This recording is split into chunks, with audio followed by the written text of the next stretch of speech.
Final call, Northstar 1901 to Big Lake, as we will be departing momentarily. All aboard, please.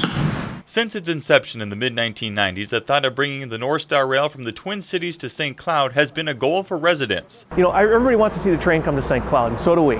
However, since 2009, that goal has become wishful thinking. I mean, it would be terrific to finish what we started.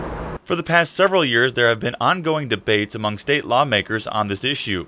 State Representative Jim Knobloch says locally there's been a strong push, but concerns over funding and ridership leaves many doubters at the state level. There is a certain jaded feeling amongst a lot of legislators in the Twin Cities that the Northstar's been a money loser and so we shouldn't pour still more money into it.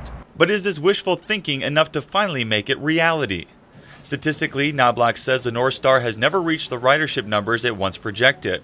But that doesn't mean Northstar is a failure. Metrobus spokesman Tom Cruikshank says on their end, they have seen an increase in ridership on their Northstar Link shuttle. We're averaging today about 150 riders a day. And adds the rail service has also increased. Train ridership has been good. This past year, Metro Transit is telling us that Northstar is doing very well. However, ridership isn't the only factor that indicates St. Cloud is ready for the rail extension. St. Cloud State University economics professor King Banyan says there is a strong trend of central Minnesota residents wanting to travel to the Twin Cities. Total number of miles that's getting traveled on I-94 has gone up. The number of miles that are on US 10 has been about constant. So with the increasing numbers and higher demand, why haven't we already seen the Northstar come to St. Cloud? Banyan says one of the reasons, there's not enough St. Cloud workers heading to the Twin Cities. We used to have about 7,700 workers living in Stearns and Benton County, driving to the Twin Cities, to Hennepin County to go to work. That number's down to about 5,700. And of course, there's the issue of commuting back to Big Lake. Most of the trains are going in one direction, taking people to the Twin Cities. Were there an expansion that had people coming from the Twin Cities here, that would actually have a significant impact on what's a very tight labor market right now. But in order to see Phase 2 get off the ground, MnDOT's Ryan Wilson says it's going to take a total team effort. Everything from committee organizations, funding options, and a rail study.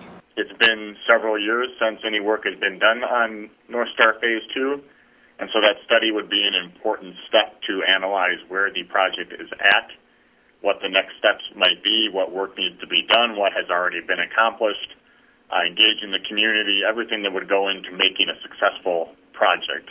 Earlier this year, Governor Mark Dayton proposed $3 million to invest in a 6-month study to overlook engineering costs, project ridership, and determine total cost of extending services, but that was nixed by state lawmakers.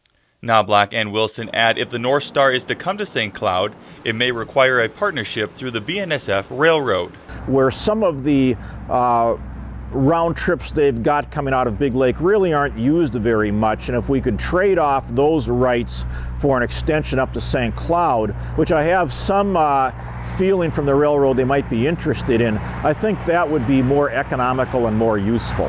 And that negotiation and discussion with them would be central to the project's success. While the dream still waits to become reality, there is mutual agreement St. Cloud needs to be the endpoint for the Northstar Rail. We need to get a couple of those trains a day up here and show people that there's enough demand on this end of the corridor to justify having that commuter train start here and travel between here and the Twin Cities, and also have that reverse commute train come to St. Cloud, because we've got a lot of workers that live along the Highway 10 corridor where Northstar operates that are heading this direction. We've also got St. Cloud State University and the Technical College, where there's additional demand for people going back and forth to the Twin Cities, and so I think that there would be a lot of demand for it.